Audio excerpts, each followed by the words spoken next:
Well, good evening, everyone. AFR back on your radio. It's Jay Smith, Bradley Kendall, Evan McDowell. Appreciate you spending your Monday evening with us. Always looking forward to talking some college football with you this evening. We got some spring game talk up on the docket. Hour 2, 8 p.m., first segment. We're going to have student content creator for Clemson FB. All the social content for saying football too much for you. Athletic. So it's at that's true. Clemson FB. Andy Turner is going to be on the show. He's the one of the student masterminds behind the vlog and a lot of other digital media content that the athletic department has been cranking out the past few years. Excited to have him on. And we'll talk. For sure. Yeah, we'll talk a little bit about maybe some draft news. We're going to save the majority of the draft talk for, I believe, next week's show. Yep. We're going to have our personal draft expert, Jackson Wright, on. This will be his third draft show. You're giving him too much credit there. No. I think he does a good job. And we'll wrap up the show with a few miscellaneous subjects. Speaking of which, the lifetime contract that Calipari got. And accepted. And could it work in football, too? Yes. Interesting conversation we have here. Could it possibly work for someone like Dabo Swinney, who we obviously want to see stay here for the rest of our lives in his life, too? I don't know. It'll be interesting. Interesting conversation. Lot to look forward to. So let's dive right into it, Bradley, after further review. Breaking news, actually, coming here in the next 5 minutes. Trevor Lawrence has announced he will sit out the next 2 seasons to prepare for the 2021 NFL Draft. Yeah. Any initial thoughts? That's my initial thought for you. Where is the April Fool's gag sound? Dilly dilly. Sure. Wait, hold on. I got a better one. See, okay, now here's... I feel like the dilly dilly one is usable for about 99% of comments. Here's your homework for next week. Seriously, we got to have some better sound cues because I feel like we play the crickets or dilly dilly every... I want you to take like old sound bits from like our old shows. That would be cool. We to need see if to you can use those instead. We need to see if we can do old sound bites on the show. Y'all are talking to me like that's my job. Like as soon as we come back. Well, you sit in the back, producer, sir. yeah. Yeah, I sit here during the show. You think I'm sitting here all day just chopping away at our old shows and scouring YouTube for sound effects? How committed to this are you? I will send you. Not committed enough. I will apparently. send you all the old show files, all the way back to season 1. I'll be sure to cut up all of the best things that I've ever said, and I'll cue those up in our sound effects panel. Wet paper bag, and it's AFR time, baby. We'll be hearing that a good bit. Oh man! All right, so let's start tonight's show with some spring game prep for this weekend's game. It's going to be Saturday at 2:30. We'll be televised on ESPN2, and you can listen live to it right here on 105.5 The Roar. Yes, absolutely. That was cute. Did y'all plan that? That was. Not really. No, Bradley he took it and ran with it. We just know each other too well. So here's the first thing I want to talk about. Clemson is going to be playing their spring game for the second time in the last 3 years, guys, as defending national champs. What kind of attendance do you think we're going to see? Do you think the whole lower bowl's full? I do. Yeah, I think the whole lower bowl will end up being filled. I think going back to our bet from last week, I think there will be over 200 RVs. Was that the bet we made? The number? It was either 100 or 200. Yeah. I think people are going to absolutely pack it in. The weather's supposed to be really nice coming off that championship, by the way. You got a lot of returning players to look forward to see again, and also a lot of question marks, especially in the defensive side of the ball that I think people are interested to see kind of how that gets played out. So there's a lot of different storylines here that I think would interest people enough to show up for this game, and it's an excuse with baseball that night to come and cheer on the football team and have a great day in Tigertown. Oh, it'll be a great weekend of sports. I guess venues, attractions going on in Clemson, and it will be the first time that we get to see Trevor Lawrence and co. I mean, especially on the offensive side of the ball since their 15-0 national championship run this past season. And I think you're right, Bradley. I don't think the fan base has, like some other fan bases, reached that point where not fatigue sets in, but like it doesn't become as special anymore. Does what I'm saying make sense? I mean, a little bit. I still think people are trying to enjoy the moment. I don't think it's really, unless this happened like Alabama. I think Alabama spring games nowadays, people are a little bit tired of it. But let's be honest here. While Clemson's starting to build that dynasty and get towards that Alabama level, we're still only like 4 years into this really dominant era. You have so many great playmakers that you can get to come watch. Exactly. For free. Yeah. It doesn't just start under center with Trevor Lawrence. There's plenty of guys across the board that you can come see for free and sit close down in the lower bowl. I mean, people that sit every single game up in the upper deck that own season tickets up there, this is a good time for them to go see what it's like sitting downstairs. So that's interesting. Yeah, I think it will be I think you'll see a good turnout. I think the lower bowl will be full. It will be interesting to see how long the majority of the fans hang around, because I know that Lawrence is not going to play the whole game, Evan. So at some point, you're going to see, some people filter out of the stadium. Depends on the weather. I don't know what the forecast is like this weekend, but I imagine it would be somewhat nice. Well, this time of year, we are just starved for some bold predictions, some bold picks, some just crazy opinions. Yeah. So I'm going to give you one here. I think this year's attendance at the spring game will be lower than it was last year. I've got a couple of reasons for that. Number one, this time last year was the first opportunity that many Clemson fans had to see the Trevor Lawrence. We heard about him. We knew how great of a recruit he was. Most of us probably didn't go to a Cartersville, Georgia high school football game. That was the first opportunity that you knew for a fact you were going to see Trevor Lawrence in a Clemson uniform. Do you think like a Zion, initial Duke practice kind of deal? Sure. I don't know. Yeah, I'm wearing a Duke sweatshirt, man. I'm trying to get over yesterday's loss. No, I know. Does anybody know what the reported spring attendance was for 2018 last year? 54,999. Please tell me you actually knew that. Yeah, I'm looking at an article. I'm looking at an article on my computer. It's got 55,000 on it. Quick, and you didn't even look at your computer when you said it. So you think it's going to be lower? I think so. Because, we've seen Trevor Lawrence before, so that whole kind of excitement is died down a little bit. He's still great, but we've seen him be great for a whole season now. Yep. Secondly, what if there is a little bit of fatigue? Not from the fact that we're a winning program, because I think you're right. We haven't kind of reached that Alabama plateau where we're just sick of winning ourselves. But what if I'm a fan that's from a decent distance from Clemson, and I came for, let's say, the national championship celebration and the parade? That was just, basically 2 months ago, for all in 2.5 months ago, I guess. Yeah. What if I'm tired of spending time and spending money to come to Clemson when it's not football season? I don't know if you're a real college football fan. Well, what if I'm just saving? What if I'm saving up for the fall? What if I'm a season ticket holder, but I don't have one of those great IPTAY parking spots? And it's kind of struggle is real. Yeah, it's an undertaking. Is real. Yeah. So what if I'm thinking, this isn't a real Clemson football game? Let me just save up for the fall. Then you come for the baseball game that night, and you stay for the whole day, and you get the full experience. I mean, here's the thing, right? The game's going to be broadcast on ESPN2. You're going to be able to watch it, and from the comfort of your home. There's lots of people from around the state, Midlands, lower state, coastal areas that aren't going to make that multiple hour drive all the way up to Tiger Town. I don't think people are really only coming for the game. I mean, it is for the experience. Exactly. Absolutely. You're not coming to see which team's going to win orange and white. If you're a senior and you're graduating in May, this is your last hurrah. Well, this is it. And I'm sure it's no accident that there's a home baseball series that same weekend. Exactly. That's not an accident. Yeah. That's definitely well played by the athletic department to get the most number of people at both events as possible. What do you make? I want to switch gears to other programs. What do you make of the fact that, and Evan, I know you're referencing the same list probably, that Nebraska had the highest reported spring game attendance for last year? They had 86,000. I mean, Alabama had 74,000. So that stadium is basically full. Scott Frost. That was 100% reason why. 86,000 though? So, I mean, what else is there to do in the middle of April in Nebraska? Not a lot of things. I mean, Georgia pulled in 82. Well, you got to also realize these are bigger stadiums, first off. Sure. And I know not that much bigger, though. Pretty large, but I think a lot of these fan bases are extremely committed.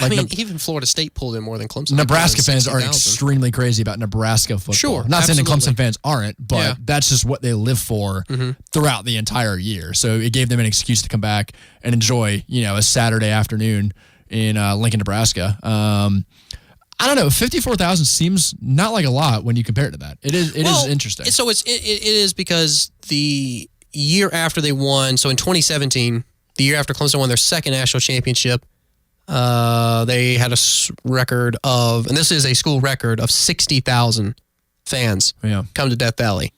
I personally, the optimistic person in me, wants to think that record will be broken this year, because I think that there's almost more, and I don't really think that this is that crazy to say, but I think there's more to be excited about after this championship than there was after the championship in 2016. I'd agree.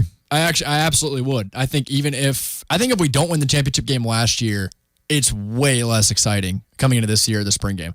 I think the fact that we won that championship last year, the fact that Trevor's only a sophomore, let's just say people that couldn't see last year's games or last year's national championship game, this might be some other people's first time seeing Trevor Lawrence, the great Trevor Lawrence that led our team to a national championship game. So, yeah, there's going to be people that are coming here for multiple reasons, not just because we won the championship game. They're coming here to see, Xavier Thomas, guys that didn't play a lot last year, guys that are going to be shining in new roles. We'll get to some position battles later that we think could be interesting. So, I think we'll probably end up meeting that 60,000. I would expect us to be right around that number. Wouldn't be surprised if it's under, but I will say, and we only have a few minutes left in this opening segment. We'll dive into kind of what we think we'll see in the spring game in the next segment, because this is something that I think we need to talk about. How do you think the construction currently on 93 and the softball complex and IPTAY seriously is going to affect traffic? Because tailgating will be very much impacted. Yeah, but you know how bad 93 looks right now. Yeah. I mean, it is every day they've closed another lane, and it's not going to be, obviously it's not going to be done. It's not going to completely vanish by Saturday. So, I mean, people that are coming from out of town may not know that. What I'm trying to say is will that deter people from coming? Maybe a little bit, but I think people are already expecting there to be traffic to begin with. So sure. Maybe not. I don't know. I do think it's interesting, though, that I didn't realize this until I read this article today. This spring game is not just a practice. These players are actually playing for something. There is something to be earned for here. Yeah. The winner actually does not have to participate in extra conditioning drills in practice, which I think is good motivation, especially this time of the year. It's going to start to heat up a little bit. Guys might not like to get those 2-a-days in, may want to break. So I think it's good the coaches are putting something on the line here to get these guys to fully commit to this game. Well, it's just like Coach Swinney reiterates throughout the season, that the job's never guaranteed. You constantly have to work for it, fight for it, and somebody better comes along, they will take your spot. And do you think there's more positional battles? I know obviously the quarterback is not going to be as focused on, but compared to last year, I mean, we can get into this after the segment. I think so. And there's obviously some position battles that I'm going to have my eye on, more related to the offensive side of the ball. I think wide receiver and running back, especially, because there's so much. There's so many guys. Well, it's just so deep. And we know who the starters are going to be, but I think some of those, maybe the backup. Well, but wide receivers, you've got Ross, Higgins, DeAndre Overton, Darian Kendrick, and then you've got the freshman Frank Ladson Jr. and then Joe Nagata. That they want to be the next Ross. Yeah, and then you got guys like Lynn-J Dixon and Feaster that want to fill that role. Behind Etienne. They want to be like Etienne was when he kind of burst onto the scene and started to take a lot of carries from the starter. I mean, those three guys that you just listed, running back, would start anywhere else in the country. 2,800 yards and 37 touchdowns combined last year. That's incredible. And they're only going to get better. Exactly. I mean, you expect guys like, Travis Etienne to even surpass the numbers we saw last year, which was crazy because he was already in the Heisman running as the second fiddle, you could say, behind Trevor Lawrence. Yeah. I mean, I think that obviously there's going to be more questions on the defensive side of the ball. Of course. Specifically like the linebacker position, because you're losing guys like Trey Lamar. But Venables is he's not going to let because I want to say that's his position group. I think Venables is in charge of, not only is he a defensive coordinator, but I think linebackers are his specific position group. Mm-hmm. So he's not going to let that be the weak link on defense. Definitely not. He's going to have these guys ready to go. And another position I kind of am very interested to see, and this is obviously probably going to change throughout the course of the next few months into the season, punt returning. With Amari Rodgers now out, and Hunter Renfrow no longer there as that safety blanket, who kind of fills that role?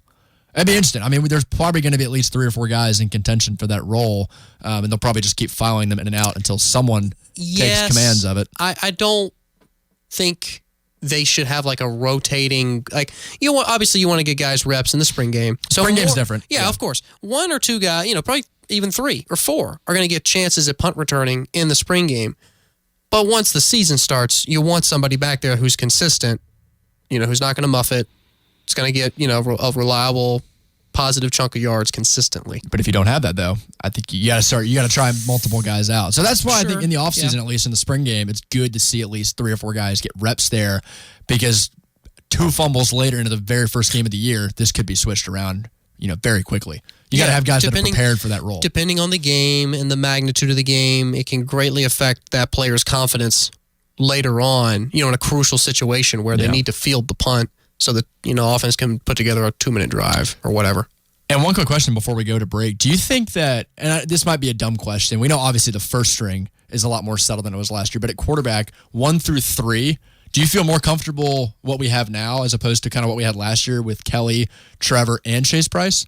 Because the third string, I think, is probably going to be the most up for grabs. Second's probably going to be Chase Price, you would think. Yeah. I think Chase will definitely get that second slot. I'm almost interested to see if he gets the nod because I know, like, in 2016, Deshaun started for both the orange and the white. I'm not sure if they'll do that with Trevor this year. Chase may get the nod to start on whatever team, Trevor's not starting on.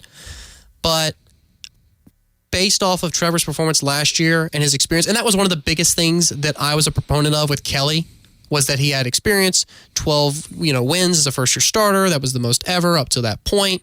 But now Trevor has that, and so I feel just as comfortable. Yeah. Yeah, I would say so. And even with an injury, Chase has proven that he can do it. I think it's almost good, not to wish injury upon anyone, but I think it's almost beneficial that we saw that development in the Syracuse game last year, because now Dabo knows this is very possible. This could absolutely happen. Yeah. Let's have these guys ready just in case. Yeah. No, I think so. And like I said, I think that they're anticipating that could happen, and they have a plan in place for it. So, I don't know. Interesting discussion. Going to go to a quick break. We'll be back here in a few minutes. Stick with us. And now, after further review, a Clemson student's perspective. Hi, I'm Dabo Sweeney. One of the things that makes me proudest about being the head coach at Clemson is participating in the most exciting 25 seconds of college football, running down the hill after rubbing Howard's Rock. The roar from the crowd is deafening. Even though Howard's Rock is one of Clemson's most prized possessions, most of the time it sits all alone. That's why we depend on Priority One Security's video surveillance to keep Howard's Rock safe and secure. See us on the web at PriorityOneSecurity.com. That's Security.com. Granger Nissan of Anderson is the home of the lifetime warranty. At Granger Nissan, we are all about family, so we are looking for a play ball kid for every Clemson weekend home game. Stop by Granger Nissan of Anderson to register your kid. You don't have to do anything, and nobody's going to pressure you into buying a car. Simply come by and register your kid to stand at home plate and shout, "Play ball." You'll get 4 tickets to the game, and your family and your kid will get an experience they will always remember. Granger Nissan of Anderson, proud partner of the Clemson Tigers. Brock here with Tom's Barbecue to let you know about our catering services. Tom's Barbecue caters to many corporate events and wants to help your business boost morale with a great meal to guarantee that your employees leave work happier and fuller. Choose from any of our catering packages or pick a la carte from our menu. You will even receive 25% off of your first order when you mention WCCP. So what are you waiting for? Call 864-288-2652. Tom's Barbecue at the corner of Woodruff and Garlington in Greenville. The Anderson Area Touchdown Club honors Clemson football player Kendall Joseph at their annual awards banquet on April the 8th at the Anderson County Civic Center. Awards will be presented to the player and coach of the year selected from the Anderson County High Schools. Former Tiger Perry Tuttle will be the guest speaker, and Danny Ford and Hunter Renfro will be in attendance. Advance tickets are $20 for adults and $10 for students and can be purchased at Dillard's Sports Center on Whitehall Road or Grady's on Clemson Boulevard. Fort Paul's American Pub invites you to join us for locally sourced food made in-house while savoring an icy beverage with friends and family. Sports are always available on over 20 HD TVs. Fort Paul's is now partnered with the new Tiger Tail Tuk Tuk for a fun new way to get to and from the restaurant and from most anywhere in Clemson. Enjoy a springtime ride and make tracks to Fort Paul's, located on Highway 93 in front of the Marriott. Check us out on social media or call Fort Paul's at 654-5151. Hartwell Village is your newly developed one-stop shopping experience at the intersection of Tiger Boulevard and Pendleton Road in Seneca, with retailers including Aldi, Petco, Marshalls, Michaels, Ulta, Rack Room Shoes, and Five Below. Also now open Aloha Nails and Spa, Five Guys Burgers and Fries, Great Clips and Palmetto Shades. Coming soon, True by Hilton Hotel. With stores for everyone and stocked with anything you need, Hartwell Village wishes our Clemson fans a happy shopping experience and a fantastic year. Go Tigers! Lowe's knows you're the handyman who does it right to power through a project because you can't wait to get to the next one. We do it right too, with deals on the tool brands you trust, like DeWalt. Now you can save $150 on a DeWalt 4-tool 20-volt max combo kit, including a drill, impact driver, reciprocating saw, and work light, all for just $249. Whatever project you're looking forward to taking on next, do it right for less. Start with Lowe's. Offer valid 3/27 through 4/3. See store for details, U.S. only. S.H. Carter Development, Inc. is a family-owned construction and demolition company located in Greenville, South Carolina. The last name of Carter is directly associated with quality construction, and with over 50 years of experience, S.H. Carter Development, Inc. strives daily to meet the expectations that are associated with the family name. S.H. Carter is a licensed general contracting firm that specializes in demolition and roll-off container rental in the upstate South Carolina area. S.H. Carter prides itself on honesty and integrity to achieve a high standard of work. S.H. Carter, Inc.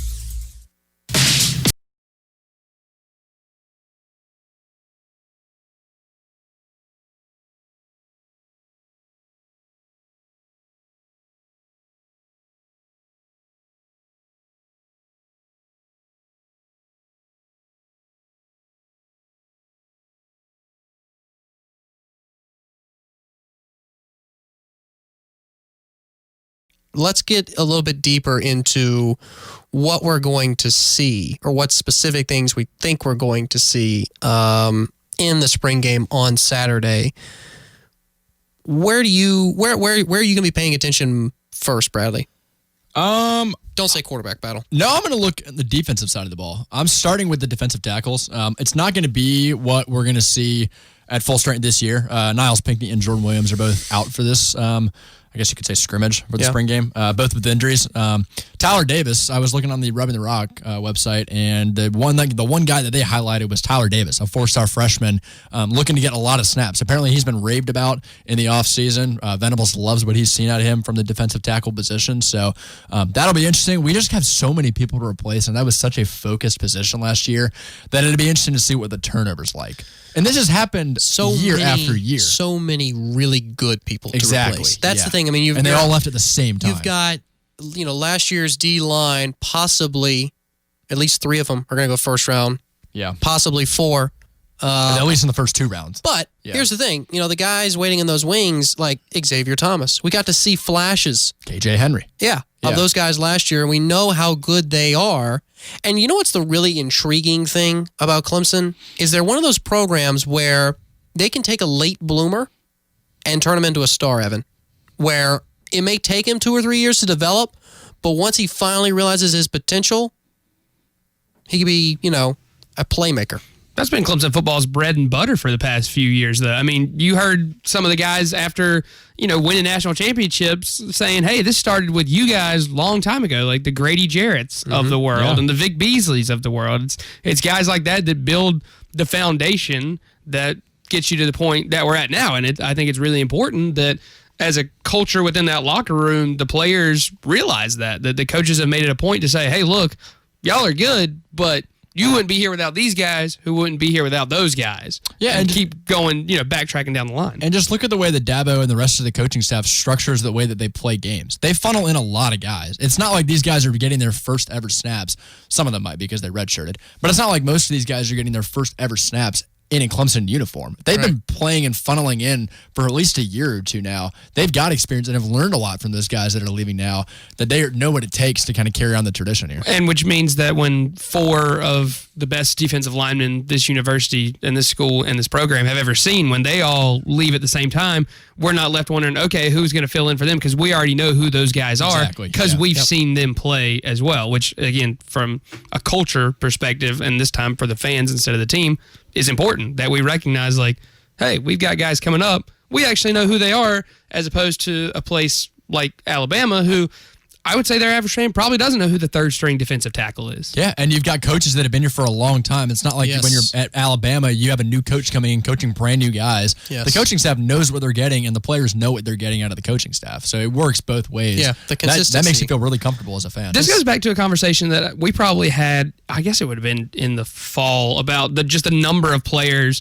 that Clemson has appear in any given game, which the number is somewhere in like the mid-70s, I think, in terms of like the number of guys on the roster that actually play in that game. This past year, everyone who traveled played. Yeah. So that even in like some competitive games too, like early on against Georgia Tech in the ACC, is pretty impressive. Right, and by comparison to like similar teams, that number is way higher. Oh yeah. Yeah. Oh yes. Oh for sure. Yes. Yeah. And that again is speaking of this whole culture that we're talking about. Just the not necessarily a next man up mentality, but who else do we have right now that we can put them out on the field, plug see them what in they there. can do. Yeah. Davo's going to give them a chance. And I think it's important that you saw guys last year that were freshmen or sophomores make a huge impact, not only on the offensive side of the ball. I mean, we saw the wide receivers and what young guys could do to produce there, but it gives some of these young guys that are getting in for the first time in a spring game the realization that this could actually translate to real playing time. It's not like they're being just told that, but then when you get to the regular season, it's like, yeah, I'm not going to play. I'm just going to back up. They could legitimately come in and start potentially, depending on how they do. Yeah. No, there's a lot riding on their performance in practice, in drills, in the spring game. All of it, is part of that puzzle. But before we keep this conversation going, want to hear your thoughts. Get in, help their text line, 864-986-1566, or call us if you want to talk to us on the Northland Communication Hotline. That's 864-654-7627. I almost wish sometimes I wasn't a part of this show so I could call in and just pose really random questions. You can go stand outside and call in if you want to. I'll pick up. Get like an undercover voice. Yeah, I'll put you on hold, and then Jay and I will talk to you. Yeah. No, I mean, so I guess going to some of the things that I feel like I'm going to be watching, and I mentioned this earlier in the previous segment. I think it's the wide receivers and the running backs, mostly to see how the coaching staff balances the number of snaps these guys get, because there's established leaders. Ross, I mean, he had 1,000 yards last year as a freshman. Higgins, Overton, Kendrick, we know what those guys can do, but we want to see those freshmen, Nagata, Ladson, get in there, get some reps. And even with the running backs, Etienne's going to get the ball and he's going to get carries. But I want to see, Lynn J. Dixon, and I want to see Tavian Feaster out there getting snaps as well. It's amazing that somebody like Amari Rodgers, and all of a sudden he just goes down and is lost for the year. It almost seems like it's not that big a deal. And he's such a great... Oh, it is a big deal. I mean, yes. It's a big deal. But go through that list of guys that you just said again. I mean, there's plenty of guys that could step in there. You know what it reminds me of? Mike Williams. I was going to say, is it like Mike Williams? Mike Williams... Opening game our freshman year against Wofford. See, I feel like that's almost way too extreme. No. I feel like Mike Williams was not only a lot more important to our team, but a lot more productive. We still made the championship, now albeit we lost Alabama because this was our freshman year in 2015. But it was still he was an integral player on the offensive side of the ball, just like Rodgers is. Yeah, I think that's probably the closest real-life Clemson comparison. But we just haven't had a lot of injuries to compare it to. Yeah, exactly. That's what I'm saying. It's ending injuries. Yeah, it's the closest comparison you can come up with. But, I mean, obviously, like separately, it's not the perfect comparison because Amari's not our number one guy, whereas that year when Mike went down, he was the number one receiver on the roster, and it forced a lot of guys to have to step up and play really good football. Hunter Renfrow had to step up. You think about the ascension of Hunter Renfrow, a lot of it was as a result of that injury. I'd almost say the Amari comparison would be hypothetically if Ray McLeod went down a year or two ago. I mean, I think Amari means more than Ray. I think Artavis Scott. That's what I was kind of thinking. Would be like an Artavis Scott. I'm talking real life scenario though. That was exactly. But if we were to come up with a comparable scenario, right? Because Artavis Scott would have been what, second, third guy, maybe depending on the day. Like that. Yeah, and Amari could be the second, third guy. So not to downplay the injury because it's awful. We hope he recuperates and comes back better than ever, and we hate that we're not going to get to see him in action, especially in the spring game this week. But like you said, Bradley, with the roster and the recruiting and the coaching that we've got in place, we can kind of take aim and reload. And again, next man up, let's get you some experience and let's keep it moving. So I think we're very blessed as a team from that standpoint. But again, we do hate that for Amari, and we hope, obviously that he gets better and comes back better. But it is something that we Clemson as a team has the capability of pretty easily dealing with it. Yeah, and I think it's a lot different than if you would have lost a Justin Ross or a T. Higgins. I mean, I think that is a way bigger loss than somebody like Amari. Amari is still important, and he provides a different dynamic to the wide receivers than someone like that that's tall and can get down the field. He's a speedy guy, and like we said before, it's huge for punt returns. But I think it's looked at a little bit differently in Clemson and nationally. Most importantly, we've seen injuries to key guys, Mike Williams, even Trevor Lawrence. And the team program has shown repeatedly that they are able to adapt to whatever situation's thrown at them, whatever circumstances are thrown their way, and still be successful. Yeah, and what would y'all do with Amari Rodgers? I mean, I know it's still very early. We talked about this before the show. The recovery time is about 7 to 9 months for an ACL. Obviously, that's a very difficult situation to deal with because it's such a severe injury, and you don't want to rush the guy back. But given this new 4-game limit that you've got to where you could save your eligibility and still come back, he's slated right now to come back around November. Do you think it's worth getting him back for the second half of the season, or second half of the season, or maybe November. second third of the season? I guess you could say. I mean, you can have maybe 1 or 2 regular season games, and then maybe you 3 dive playoff into games potentially. Is that worth it, or do you just kind of say, "Hey, we're just going to take all bets off the table and just say you're not playing this year"? I would wait. Or how early? I mean, when do they need to make that decision by? I mean, they don't have to. I don't think they need to announce that until he actually comes back. Yeah. So there's no urgency. There shouldn't be any urgency. No, especially with a serious injury. You don't want to have to rush any part of that process. I mean, obviously, that decision is probably mostly a personal one, right? That wouldn't be Dabo saying, "Hey, Amari, you're going to play the last 4 or 5 games of the season. Sorry, you can't redshirt." That would be Amari Rodgers, contemplating in his head throughout the season, okay, am I going to come back at the end and try to help these guys win, or do I do what's best for me personally, maybe take a year off, come back, and again, give yourself even longer to recuperate? I think a lot of it is going to be based on the scenario. Like, what kind of season is Clemson going to have up until that point? Are we going to be in contention for another national championship? Is Amari going to want to come back and play in an ACC championship and a playoff game and maybe the national championship? I think it all is going to depend on where the cards fall. Yeah, and I think it's good the fact that we have this option that he can come in if he wants to second half of the year. In the past, he'd probably say, there's no way I'm going to do it because I had to play for maybe a game or two. But at least now he can at least sort through whether he wants to do it or not, given that he has that 4-game limit. I think that's exactly why that rule's probably put in place. I think it's starting scenarios like this. It's starting to pay dividends now. Yeah, and it's put in place, primarily to protect student athletes, without a doubt. Yeah, in these types of situations. And also, it's the same rule applies and is good in a situation like we had with Kelly Bryant last year, where Trevor, got to play in portions of those first 4 games. Kelly got, to feel kind of either end of the spectrum, what it was like to be the starter, what it was like to not be the starter but come in and win the game anyway, and then he only played in 4 games and had a choice to make what was best for him personally, and he made that choice, and we wish him the best. So again, I think that is a good reason for this rule, that you can have a little flexibility. If I'm the student athlete, I can say this is what's best for me, as opposed to the NCAA saying this is what's best for you. Bradley, what do you okay, you went 15-0 last year. You're Dabo Swinney. All right, you come up with all these great acronyms on the fly, BYOG, all in. BYOG, bring your own guts. Scared the heck out of me. Just making sure you're paying attention, Bradley. Wow, my volume was up way too loud on my earphones. So you went 15-0 last year. You're replacing a lot on defense. Yeah, it's a new team.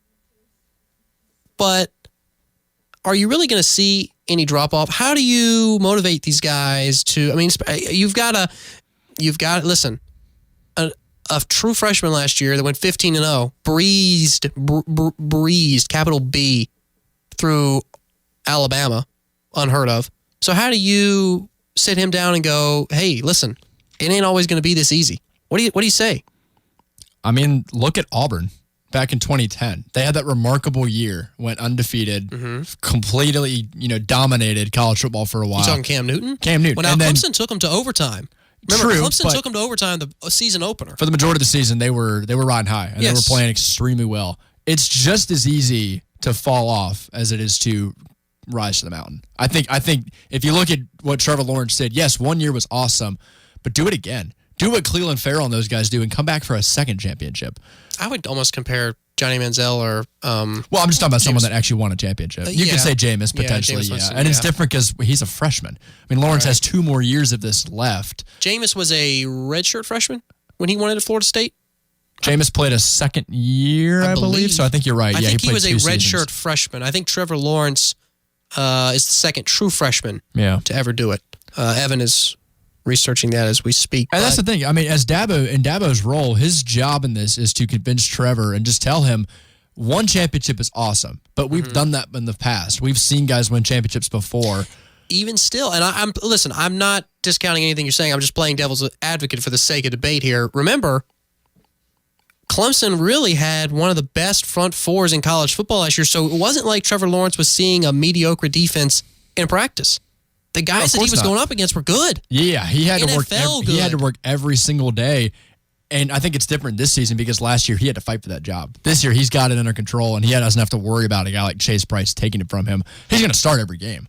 Now there easily could be a time midway through the point of the season where we're dominating and he gets complacent, and that's where you show him the Syracuse and Pitt game and go, "Hey, look, this could happen." Yeah, any weekend. You think there's a chance though that they get complacent at some point? Not this year. Maybe if it happens again and we have this conversation again next year, that's a little bit different. Every year, even though Clemson obviously has gone 15-0 last season, and then previous years, with the 14-win seasons, I mean, you had the Troy game, you had the NC State game, you had both Syracuse games. You never know. Trevor's a pretty driven guy, though, and I don't think he's here just to win one title. I don't think he's here just for that 1 year. He knows that he's got 2 more years to make the most of it, and if he can go out and win 1 or even 2 more championships after this, I mean, that's when you start going down as a legend. That's where you get statues outside the stadium. It's a whole lot different than winning one. No, I agree. I think not to get carried away. No, I think that's the most intriguing storyline. One of the most intriguing storylines for this spring game is, not only on the field play, but look, off the field mannerisms. How are these guys acting on? Because here's the thing. I mean, not only did you lose a lot of talent with all these seniors leaving, you lost that leadership. And you lost the, Christian Wilkins. Well, and no matter who scores, Christian Wilkins was the first guy out on the field to congratulate whoever was scoring. And that's where Trevor's got to take on that role. I think that's where Dabo needs to look at him and go, other guys. Exactly. Other guys can fill that. And I don't know, Bradley, if it's necessarily fair for a true sophomore to have to fill that role. But it doesn't mean it can't happen, though. Right. But it shouldn't be solely up to him. Look at Jameis. Jameis took that and ran with it after that first year. He was a sophomore, too. Jameis's personality and Trevor's personality are very different. Very different, but that doesn't mean they both can't be leaders. Trevor could easily, as a 6'6" quarterback, can get guys to listen to him easily, especially with the success he had last year.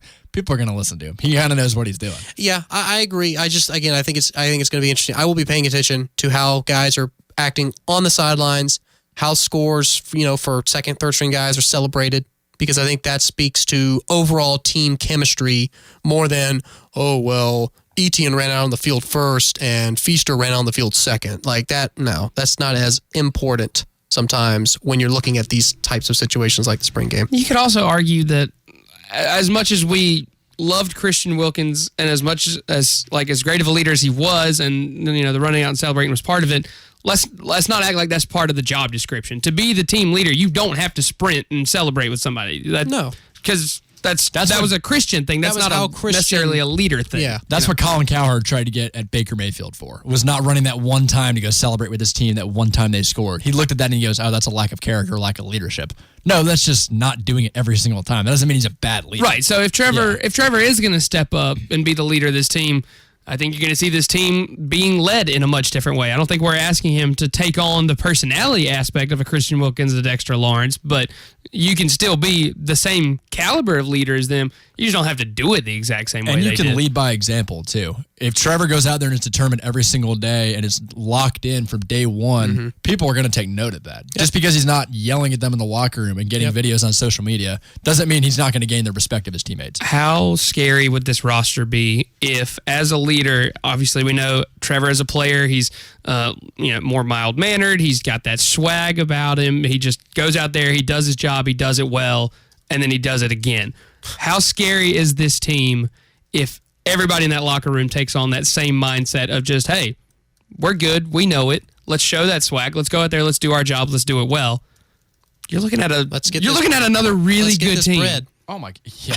We got that bread. Yeah, I mean, I know, really. I mean, you're looking at a national championship, back-to-back caliber team. We got to take a break, though. Be back in a few. Don't touch that dial. When seconds count, a coach must have a team that can perform. The Tigers certainly proved that in the national championship game. You can expect the same from Priority One Security's local monitoring station. Break-ins happen in a matter of seconds. Well-trained, highly skilled operators' rapid response makes all the difference between a break-in and an attempted break-in. Trust in local monitoring from Priority One. See us on the web at Priority, the number one, security.com. 888-407-SAFE. The Anderson Area Touchdown Club honors Clemson football player Kendall Joseph at their annual awards banquet on April the 8th at the Anderson County Civic Center. Awards will be presented to the player and coach of the year selected from the Anderson County High Schools.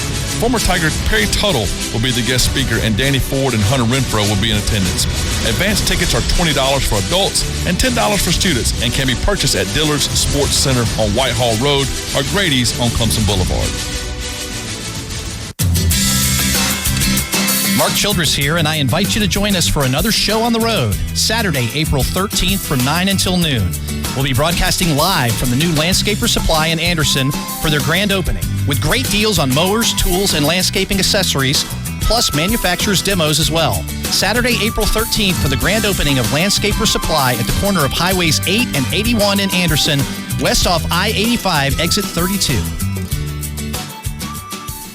90 days. That's how long it takes for the Health Dare program to transform your body and your health. Walt here, and it's hard to believe we're already in March. So 90 days from now is June. 3 months will fly by in no time. Imagine losing a bunch of weight, reversing the symptoms of type 2 diabetes, high blood pressure, cholesterol, and sleep apnea in just 3 months. That's what the Health Dare program does. You just need to book your free consultation at idaregreenville.com. The Health Dare 90-day program is not a magic pill or hard diet. No gym memberships. You can even eat carbs and fast food. It's a lifestyle change, and it's easy to do. Their health coaching team and education staff gets behind you all the way. They won't let you lose. Book your free consultation with the Health Dare. Dedicate 3 little months to getting back to health. Do it for yourself. Do it for your family. Make the next 90 days your best ever. Book your free consultation with the Health Dare. Go to idaregreenville.com. That's idaregreenville.com. You know Joe's New York Pizza is all about the sauce because I've told you so. Here's the thing, people. They have outrageous wings as well. They're not fried, and if you're up to the task, you can even get them with Cajun Asian sauce. Their meatballs and marinara come with their famous garlic knots. And remember, if you have certain food allergies, Joe's offers gluten-free. Joe's has delivery, and they're great for fundraisers. And the Clemson location caters with 2 locations in Seneca and Clemson. Joe's New York Pizza. For over 2 decades, Line-X has been unmatched in truck bedliner protection and is committed to providing what you need to customize your truck. Truck Gear by Line-X accessories and vehicle sprays combine rugged durability and armor-like protection. Lifts, tires, and wheels bring it all together to truly personalize your pickup to fit your lifestyle. Don't just protect it, Line-X it. Stop by Line-X today and see what's possible. This is David Chupp. Come see me or my son Trevor at Line-X of Anderson today. The Blue Heron in Clemson has weeknight specials for everyone. Monday night, enjoy a 3-course gourmet meal for only $30. Tuesday is sushi night. Buy one, get one half price. Join them on Wino Wednesday for $10 select bottles. Thursday night, enjoy a burger and a beer for $10 at the downstairs bar. The Blue Heron, locally owned and operated. 405 College Avenue in Clemson. Call 864-653-3354 for reservations. Visit BlueHeronFood.com for menu and more information. And now back to After Further Review. Welcome back to the show. Last segment of hour 1. Talked a little bit about spring game. Wrap that discussion up. Now let's move on to some non-conference opponents for Clemson. Recently announced that in 2035. What are you going to be doing in 2035? Yes, you heard me right. 2035, 16 years from now. Hopefully I'll have a job by then. We'll still be here. In 2035 and 2036, Clemson will have a home-and-home with Oklahoma. Guys, will will the world even still exist in 2035? Well, football still exists. Depends on who you 2035. ask. Yeah. Yeah. Well, I mean, people said the world was going to end in 2012. So That's right. I don't know. That is so early, though. I mean, if you think about it, the people that are going to be playing in that game as 19 and 20-year-olds were born a year ago. They're like 3 and 4, They're aren't they? they're literally like 1 and 2. It's like those videos you see of like really chubby kids when they're like 1 or 2 years old, and it says Saban was probably in the waiting room in the hospital, like ready to recruit right out of the womb. I mean, I don't take issue with these games being scheduled so far in advance, Bradley. It's that they publicize it so much. Yeah, it's like who cares? It's like 16 years away. They're like tweeting about it. It's like Twitter's not going to exist in 16 years. I bet you $10 that it does. That $10 will be worth a lot in 17 years. No, bro, there's no way. Social media is too antisocial for it to keep. That's why I'm betting $10 right now. You call me in 16 years. I will raise you one to make it 11. All right, you're on. What do you think? I think we should. What do you think the game of college football is going to look like in 16 years? I don't care, but I think we should officially be calling this home and home with Oklahoma and Oklahoma and home. That was terrible. That was terrible. That was awful. You do better. Dude, I don't want to. I'm challenging you. How long do we have in the show? We got an hour, a little over an hour. You do better. Come up with a better. To that, I boom or sooner you. Oh, okay. Y'all need to stop. Yeah. So let's look at. Not half bad. I'll give you that. Thank one. you. Let's look at some closer non-conference opponents. You got Texas A&M. You mean like obviously. more recent? Yeah. Okay. Yeah. You got Texas A&M. We have the home and home. We've had the home and home with Georgia in 2013 and 2014. Mm-hmm. We had Notre Dame. 2024. We had Notre Dame in 2015 and 2016. Yep. And then you mentioned Notre Dame again in 2020. We've got UConn throwing in the Huskies in there for a random date in 2021. Oh, that's which shall be exciting. interesting. And then they mix in Notre Dame a couple more times. 2022 we play them. I find it very... LSU is scheduled a little ways away. I do find it interesting the fact that we play at Notre Dame in 2020, and then in 2021 we don't play them, and then in 2022 we travel to Notre Dame again. I hate to interrupt and go back to Oklahoma because we just talked about how far in Did you think of advance another it is. one? No, God, no. Hopefully not. If I do, it'll be better, I promise. No. We just had a caller ask for that home and home against Oklahoma. Yeah. Do you think Dabo Swinney's still the coach at Clemson by then? Yes. No. I said I hope so. 16 years. Well, how old is Dabo now? He's in his 40s. Mid-40s. He'll be like 62. Absolutely. No. Yeah, I think he's still coaching. You think he's got so. that lifetime contract? Bro, bring it on. Him and John Cal when they're 80 can still be like kicking back and coaching. Okay. If you're going to play that game, if Dabo's still coaching in 2035, how many championships? Yeah. Oh, whoa! Don't say that. How many championships does he have? Jay, you'll have less hair than you already do. Bradley's on a roll. He is. You're the one with the haircut today too. You got the military style haircut. It feels so good with this headset. Just in time for spring. I love it. No, seriously. How many championships? I expect you to salute me on the way out. If Dabo's here for another, and I'm definitely not saluting you on the way out, by the way. It just registered to me what you just said. Please don't. Let's see. If Dabo's here for another 15, 16 years, would it be feasible to say 4? 4? Yeah, I was gonna say 4 or 5, maybe. Total or more? You think he's gonna have 6 championships? 4 more? Why not? Yeah, why not? How long did it take Saban to get those? Saban won his first with LSU. Not that long. Nearly that Saban long. won his first with LSU in what, 2003? Here's the thing. And it's been 16 years. In all seriousness, I don't think Dabo is phenomenal. What we have here as a program right now is phenomenal. But we know how college football ebbs and flows. And in 16 years, it's not realistic to assume that Clemson's going to be at where they are right now. Take the next 5 years. Do you think Clemson wins more than 1? They should. All right, we'll give them 2. If you give them 2, I think that's realistic. Then that's just 2 more in the next, 14 years? That's not a lot, man.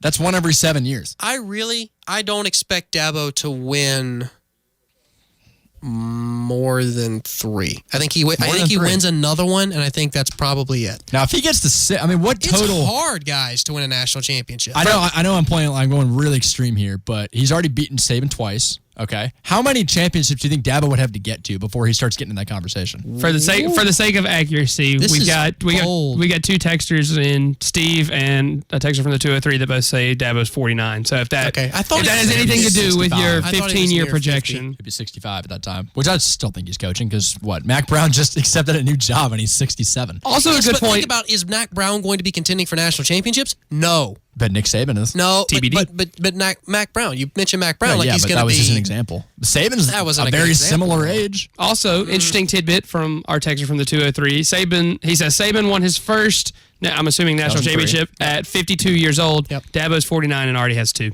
Okay, so it's like Wow. Tiger. Mic drop. It's like Tiger Woods and Jack Nicklaus, and Tiger's on pace to win more than Jack. Well, everybody knows that Tiger's had a 10, 11 year drought for majors. So it can happen. That's also not a very good example because Tiger had a lot go on between there. I hear what you're saying, but I think it's really idiotic to pretend like Clemson's just going to rout everyone and nobody's going to rise from the ashes for 15 straight years. Now, we didn't say that. No, I didn't say we, they're Bradley? You just said 4 more national championships. That could be the next 4 in a row, and then Dabo coaches for 10 years and doesn't make a bowl game. And it's I not- don't know. This and is if not it's- the 1930s. You're And not if going to win it's 4 16, if it's championships in a 16 row. years, that's one every 4 years. Is that really that extreme? Saban's won 6 in the Yes. span of like 10 years? So 4 in a row Yeah. wouldn't be like that crazily out of the question. If he wins, all right. If he wins the next 2, hypothetically, before Trevor graduates, if he wins 2 more, like I said, that's 2 championships in 14 years. He has to win to meet that total. And I'm not saying that he couldn't do it. I'm just saying that if you look historically, coaches have a really good run of a lot of championships in a close, compact amount of time, and then either at the end of their career or at the beginning of their career, it kind of tapers off. It's just part of the ebb and flow of the game. Dabo may go to another school in 8 years and win a championship there.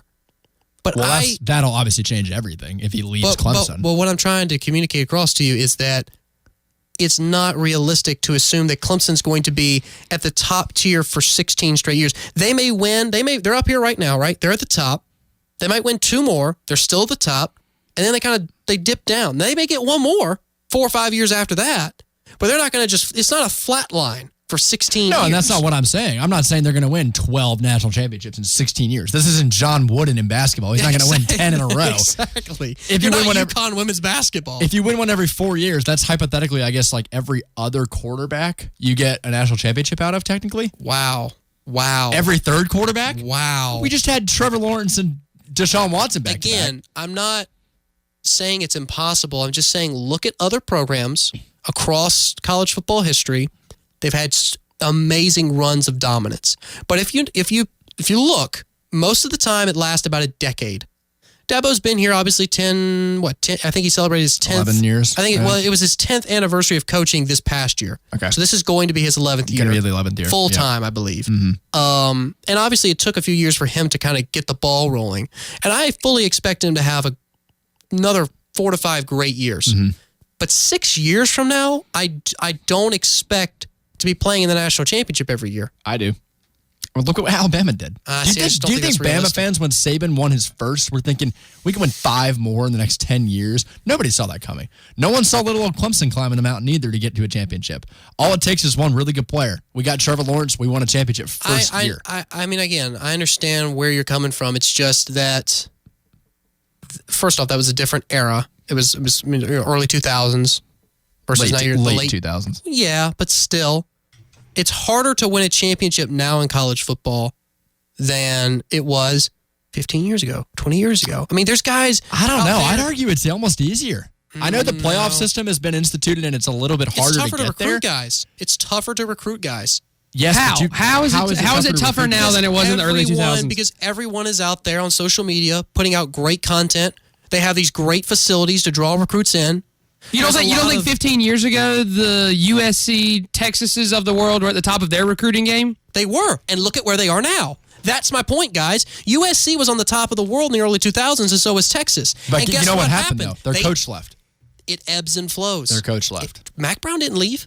Mac Brown did not leave. All right, well, how about this? If you want to use this same ebbs and flows chart, Nostradamus, we can come up with an equal argument back. You got a minute left. Okay, well, I've got LSU winning a national championship in the early 2000s, and now, even though they haven't won one yet, they're still in contention for one. They're one of the, top 5, definitely top 10 best teams in the country. Look at Florida. Were they 2 national championships have for they the Urban really Meyer. been in contention for national championship the last 5 years? Absolutely. They've been destroyed. They by were an Alabama win away from playing in the playoff. They couldn't even win their conference. They have been destroyed. But they competed by for it, which is more than what Texas and USC have done recently. Look at what Alabama has done to LSU the last 5 years. There is no way you can tell me that LSU has competed with Alabama. You know who else win their conference championship and still win a national championship? Alabama. But seriously, don't pull LSU on me and say that LSU is. I'm just saying you're trying to use an example of teams 15 years ago not being good. I'm saying that team was good 15 years ago. They're good now. I'm saying that most teams have a good run of 10 years, and at some point it's going to drop off. We're 4 years into that. Yes, I'm not saying it's going to drop off next year, but all I'm saying is we're going to continue this discussion in hour 2 after we have Andy Turner on, student content creator for Clemson Athletics. Got to cut to a break. He'll be here shortly. Be sure to stick around. That interview is coming up next.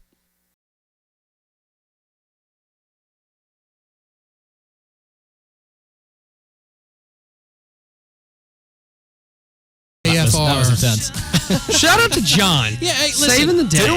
Doing good work. Not always going to go the way it's supposed to. John Haidt did a great job getting us back on track. He's not the hero we need. Okay, yeah, we do need him as a hero, actually. He's the hero we You never know also what you're going to deserve. get around here. I hit the wrong button. I start the show over, apparently. Then we go to a commercial, and then CBS cuts in, interrupts the beginning of hour 2. John saves the day. It's just a fun little April Fool's Day episode we got going on here right now. It's Monday. But we're back rolling now, and we've got Andy Turner, who is a videographer for Clemson football, student videographer for Clemson football, on with us now. How you doing this evening, Andy? I'm good, guys. Thanks for having me. Absolutely, dude. Thank you for coming in, for sure. So you've been involved with the athletic department at Clemson for... This will be year 3.5. I started halfway through my freshman year, so. Okay. And how did you, coming to Clemson as a freshman, was it something that you knew you wanted to do, or did you just fall into it? Where'd the connection come from? Yeah, I kind of got into videography in high school with just like GoPros, making short little videos with friends. And then I got to Clemson and I saw that was right when Max and Austin were here making those awesome 6-second Vines, back when Vine was a thing, RIP Vine. Bring it back. And I kept DMing the Vine account. I was like, at Clemson FB, hey, how can I get involved with making these videos? How can I help? And eventually I got a hold of Jonathan's email. Jonathan's my boss now, Jonathan Gant. Okay. And I said, hey, I'd love to get involved, love to help out. And he set me up with a interview type video. And the first video, my tryout, was editing a cheerleading video. So I shot and edited something for the cheer team. And after that, I got the gig. Very cool. Awesome. Now, how do you balance, covering all these athletic events with, obviously trying to go to class and studies and everything, but you're going to these events, you're covering these events, you're documenting these events, and then you got to turn around with a really quick turnaround time and produce something for social. Yeah, so it's a huge, team effort. We don't have just it's not just me going to these events, shooting, editing, everything. So I'm one of the shooters, let's say on any given football game. I'll be maybe one of the shooters. We have 2 other shooters. We have a desk editor. We have someone else hitting send on all the tweets, all the posts, everything like that. So it's a big team effort, and I'd say that's how you balance it. It's a huge effort. I'm looking here at a picture from this year's playoff semifinal in Dallas. Oh yeah, is that it? And it's got the gang, the Clemson football digital media team. Yep. You've got Jonathan Gant. You've got let's see, how many grad assistants officially are with you? I'm not sure on the official number, but there's 3 or 4 or 5 grad assistants who have a hand in the content that gets pushed out on Clemson FB. So. Because you got guys like Alex Mueller. Yep. Love that who kid. we know through Tiger Vision. You got Maddie Williams. Yeah. And then, Taryn Carroll, Carly, who is a GA from Oregon. I think she did her. Yeah, she was from Oregon, and then she was working with the Dallas Cowboys, and then she came here after that. Very cool. Very cool. So what was it like when you first came in? Obviously, you kind of got thrown into the fire. You interviewed, but you got the position, and then all of a sudden, you're a part of this big thing. Social media has changed and videography has changed so much in the last couple of years. Was it kind of a big jump for you, or did you already kind of know what you were getting into? That's a good question. So they kind of ease you in when you first get started. So like my second edit I ever made was like of a basketball charity event. So it was the like Winter Wonderland that the basketball team puts on. So you kind of get started when you get started in the program in like lower visibility sports, lower visibility events. So if you do make a mistake, it's not that impactful. It's not like you're overstepping during the Walk of Champions during, Notre Dame at home. You know what I mean? If you make a mistake, it's during a lower visibility event. It's forgivable. It's most definitely forgivable. So they kind of like, they do a really good job of like building up your confidence shoot by shoot by shoot. Yeah. And then like when I got pulled up to football, I think it was Auburn. No, what was the game? Our sophomore year, right after we played Auburn away. What was that home game? Ooh, that would have been Auburn on the road. Yeah, I'll sit there and think about it. I'll pull out the World Wide Web. Was it Troy? It was Troy. I think it was Troy. So I was because Auburn at home was junior year. That was my first involvement with football. Actually, I was the editor of the 1 Second series for that game, and I got pulled up for that second game of the season. So, and what is that series that you just mentioned? It was what we did 2 years ago, or 3 years ago. It was called the 1 Second series. So basically, we had a thought that like, okay, people's attention span on social is so short. We need to capture their. And it is. Yeah, we need to like tell the story of the game in 25 1 second shots. So it was a formula. So it was 25 1 second shots, and then the final shot was a 5 second shot with a score graphic. So that was what we would kind of turn around like before the final whistle blew, or like we would post it right at the final whistle, and it just showed the entire scene of the game with a nice score graphic at the end. But ever since that, like growing from that, year by year, we now have a huge content plan that we go into every single game. Yeah, now. It kind of reminds me of when you do the Snapchat like 1 second clip from like your entire like year, and you get to post that at the very end of it. That's awesome. I think that's one of the most interesting things that really doesn't get talked about a lot for y'all is the content plan. How much planning you put into the videos that you want to shoot, not only on a game day, but like something like staged, like the fourth quarter video. There's a lot of planning that goes into all of that. Yeah, I mean, let's see. If we're talking just like a game day, we'll have Mark Majewski puts out our content plan every single week if we're going in like while we're in season. And that'll kind of talk about like what type of deliverables we're trying to push out like during, the game day. So we'll have like a minute by minute. Okay, this is when this goes live. This is who's editing the locker room. This is who's shooting, final dance video, who's putting that together, who's cutting that. So they do like Mark and Nick and Jeff and Jonathan, they do so much planning on the front end. So it's pretty easy for us to come in and execute. But like the fourth quarter video, that definitely takes meetings and sessions of sitting down and like hashing that out just like weeks and weeks and weeks in advance like of the season, even months, just so we can storyboard that and make sure all of our shots are right, and then go through rounds of revisions. And I'm sure it's changed over the last few years, the turnaround that you have to have with those clips. I mean, people's attention spans, like you said, are so quick, and like people are expectant of things right when the game is over. I'm sure that's a lot to deal with, like on a game day environment, that pressure to, I got to get this out really, really quickly. 100%. And that's where, we have card runners. So we have people down on the field shooting. We have card runners running, clips back up to our guys up in the studio who are editing. And then, Mark sending all the tweets. So how difficult, because let's be honest, you've been able to travel to some pretty, big venues, big games, national championships. For sure. How difficult is it to focus on work when you're on the sideline of a national championship game? That's a tough balance. It's different I've been a Clemson fan basically my entire life. My parents both went to Clemson. They've been taking me to games ever since I was like 2 or 3 years old.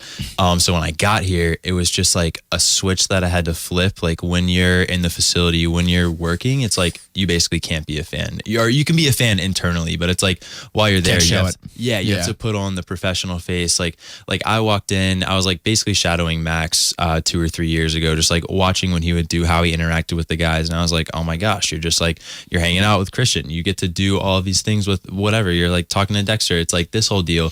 And at first I was like, wow, this is crazy, but then I was like, okay, that's the norm, that's how you build these relationships, that's how you get the content that Clemson is known for. So you really have to switch off the fan mode. It's like you can't be shooting the game on the sidelines and cheering when we get a touchdown, you have to have the game face on, you have to like get the clip, but like internally inside, it's like, all right, let's go. But, and it's interesting, like from our perspective, it's weird that like when we get to this point next year, every player that we're going to talk about is younger than us. That's very interesting to think about. Yeah, like that's crazy. They're just the same age as you. They're peers in college. They just happen to play a sport, and you're covering them. Well, I think it says a lot about your superiors. You know, you mentioned Jonathan and Nick and Mark and Jeff. Yep. How they trust students to create and produce a large majority of the content that's being put out on social. They're really just kind of managing. Yeah, there's so much trust involved, which I'm super thankful for, that they're willing to, they took the risk on,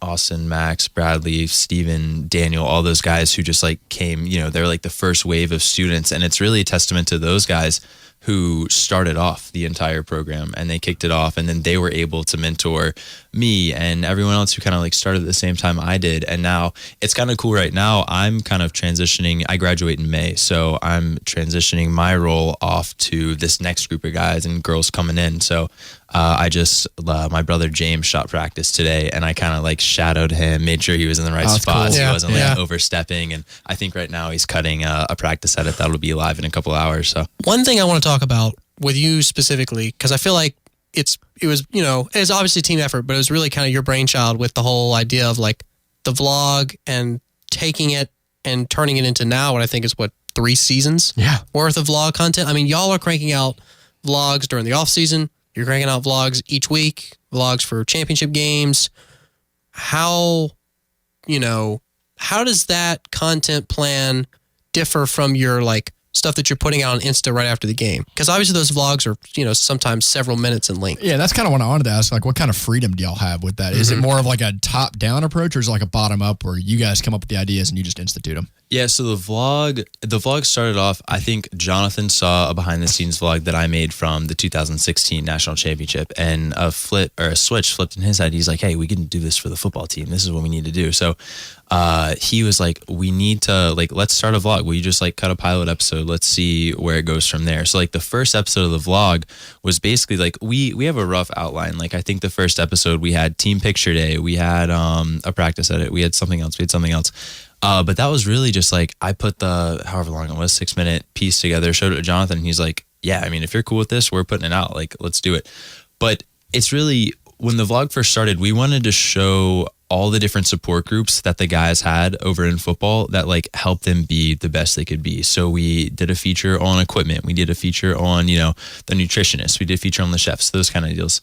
So it's basically like, okay, each week we have an emphasis that we want to focus on, and then we kind of build around there. So like the main emphasis, the main support group will be like, it used to be like a 2 or so minute segment where we take a deep dive into one of those areas, and then we'll have just like filler segments all around. So we'll have a practice edit that someone cuts during the week. We'll put that in the vlog. We'll have, fun transitions. We'll have, like a family dinner or a barbershop segment. So those like smaller segments are just, okay, someone has an idea, let's execute on those. But really, from higher up, those guys are just like super, super keen on hearing what we have to say and what we think would flow well with a vlog episode. So, and it's a group effort. I mean, the person who's, you've got people shooting, you got people editing, you got people storyboarding. I mean, it's a group collective effort. Mm-hmm.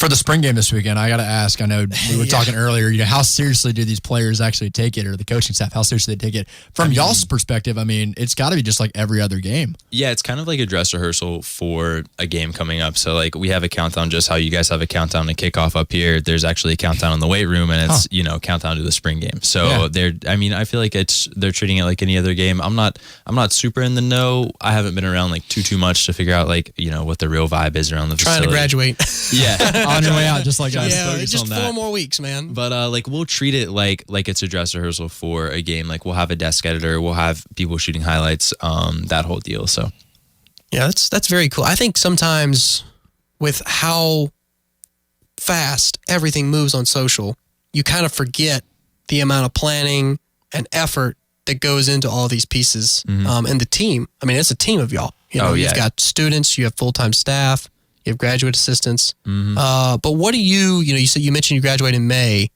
What's your plan after graduation? My plan is to freelance. So just any video gig that comes my way. I've got a couple, contract deals lined up right now, but I want to, move to Greenville, try and, be my own boss, get out there and that's the dream find work, So I'd love to, I think my lease ends in like July. So I think I'm going to stick working with Clemson up until July.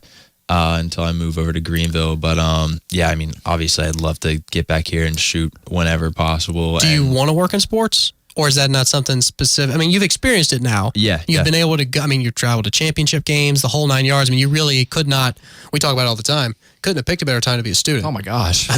So.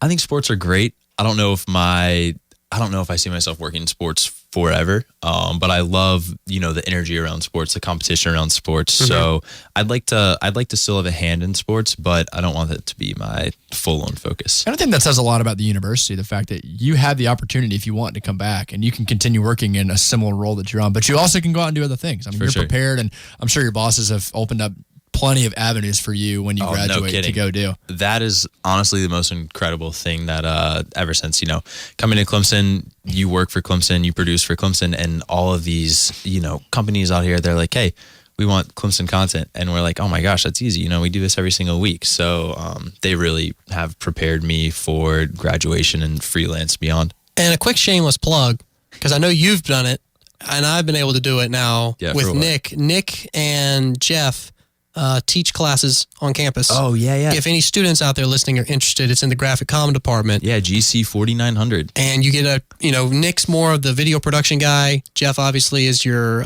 graphics. Yep. But those are really awesome classes that students should look into taking if they can possibly get it fit into their schedule. For sure. I'm a marketing major, but I was able to take the classes, those GC credits were support hours for my major. So thankfully I was able to work it into my schedule, and those are my favorite, classes I've taken. I feel like every guest we've had is a freaking business major. I love it. Repping Serene Hall. Let's go, Serene. I think it shows that no matter what your major is, you can get involved with, I think that's the coolest part about your story is that, you were able to get the ball rolling by DMing the Vine account, being like, hey, how do I get involved? How do I get involved? And then, making those personal connections with Max and Austin, great guys. Been able to speak with both of them personally. And, you never know. The sky's the limit. For sure. With the whole career. So, Andy, best of luck. Really appreciate you coming on, man. 100%. Thanks for having me. All right, that was Andy Turner, student videographer for Clemson Athletics. And if you want to follow Andy on Twitter, let's find this man's Twitter handle, @Andy_Turner. Or you can just do what Jay did and just search Andy Turner Clemson. That'll get there. That works too. That'll get your results. We'll be sure after the show to tweet out a way that you can connect with Andy on all social media. So really appreciate him taking the time to do tonight's interview. We'll take a quick break and come back here in a few minutes. Stick with us. Join 105.5 The Roar in supporting Clemson's 4th annual Give Day on April the 3rd. Since our beginning, Clemson's strength has come from the loyalty of its people, and today, the Clemson spirit still binds together all of us who call this place home. Show your pride and join the Clemson family on Give Day. Make your gift online at clemson.edu/giveday and follow along on social media using the hashtag ClemsonGiveDay. That's clemson.edu/giveday and hashtag ClemsonGiveDay. See you on April 3rd, and go Tigers. Everyone has someone in their lives that could use a little surprise, a little pick-me-up. You want to deliver those smiles, but who has the time? School, work, and more. Try Urban Nirvana's online gift certificate. Buy and print it right from your own computer. A great way to treat your wife for making all those tailgate preparations, your college student for all the hard work, or mom, just because. Online purchase and print from your computer. Only at urbannirvana.com. Are you ready to go all in on a car? Granger Nissan knows what car will fit you and your family because they are a leader in the market with competitive inventory. They have everything for everyone. Granger Nissan is a family business, so they know the importance of taking care of the ones we love on the road. You can drive with confidence and ease because Granger Nissan has all new vehicles with a lifetime powertrain warranty. Granger Nissan is not just in the car business, they're in the people business. Stop by Granger Nissan of Anderson on 3510 Clemson Boulevard. Have you ever looked at your carpet after a cleaning and thought, man, what is that gunk and residue they left behind? Do you worry about the harsh chemicals that cleaning companies use that could harm your loved ones? Well, worry no more. Zero Res is the standout carpet cleaner brand you can count on. Their patented, no-residue cleaning system leaves no man behind on your beautiful home. Call today at 864-588-7300. Zero Res. Spell it backwards or forwards, it's the right way to clean. Former Clemson national champion Deshaun Watson wants to play football with you. Attend the Deshaun Watson Football Pro Camp. Kids in grades 1 through 8 can join former Clemson star on May the 18th at Clemson University's indoor-outdoor football practice facility. Register at watsoncamp.com. Deshaun will be on site and joined by area coaches to provide small group instruction on football fundamentals and fun. It's Deshaun Watson Football Pro Camp. Visit watsoncamp.com today. Kids and adults alike are invited to take part in Flight for the Fight Saturday, April 6th. It's an event for the entire family with a 10K starting at 7:30, a 5K at 8, and a half-mile kids fun run at 8:45. The event raises money for Dabo's All-In Foundation for Breast Cancer Research and Prevention. Flight for the Fight festivities include music and post-race drawings for participants. You can register online at flightforthefight.com or pick up an entry form at the Clemson Area Chamber of Commerce. There will be awards for age group winners and food afterwards courtesy of Jersey Mike's, plus a raffle for all race participants. This is the perfect way to kick off your weekend April 6th prior to the Orange and White game. For details, visit flightforthefight.com. April 6th, Ponderosa Park and 6 Mile. Flight for the Fight in support of Dabo's All-In Foundation. It happens every time. When a hailstorm hits, there's an increase of people who want to take your money for roof repairs. Problem is, many of them are just trying to take advantage of you and don't really know what they're doing. Gilstrap Roofing has been around for decades. Trust Gilstrap Roofing to handle the repairs and deal with the insurance. Just because someone knocks on your door with a card that says they're a roofer doesn't mean they'll do quality work at a reasonable price. Call Gilstrap Roofing, 269-1232.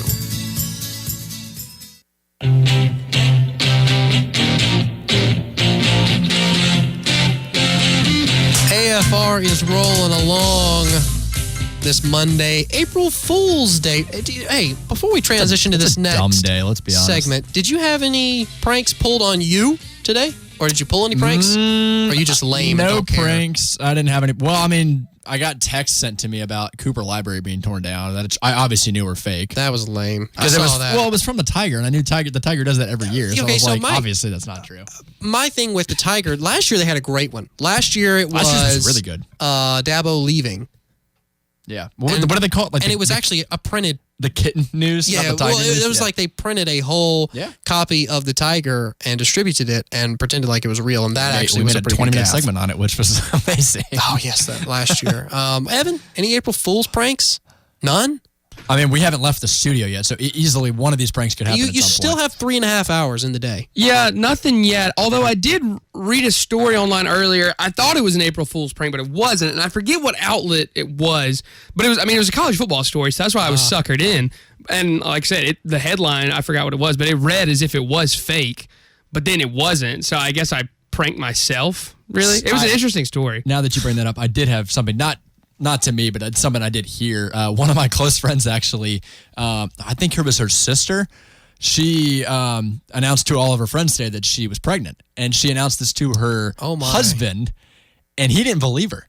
He thought it was an April Fool's joke. That's not funny. So That just isn't didn't funny. Wait till tomorrow. Didn't respond, and then later she was like, "So, did you hear the news? Like, I texted you." He's like, "You're kidding, right?" She's like, "No, I'm dead serious." Oh my! Why announce it on April 1st? That's what I'm saying. You're Wait a day. I know that's a asking terrible for time to put skepticism. out like something for real. Like if you're gonna, make news or like share some information, just do it tomorrow. Just wait 24 hours. Exactly. Well, like if I'd read the article that I read today, if I'd read it tomorrow, I'd have been like, yeah, sure, this is cool. But I read it today and I was like, there's no way this I is know real. Duke did one a couple years ago that actually was like very believable because they went into like grave detail about it, about joining the SEC. And then they had like convinced everyone that they were going to switch conferences. This was at the time where a bunch of teams were moving conferences.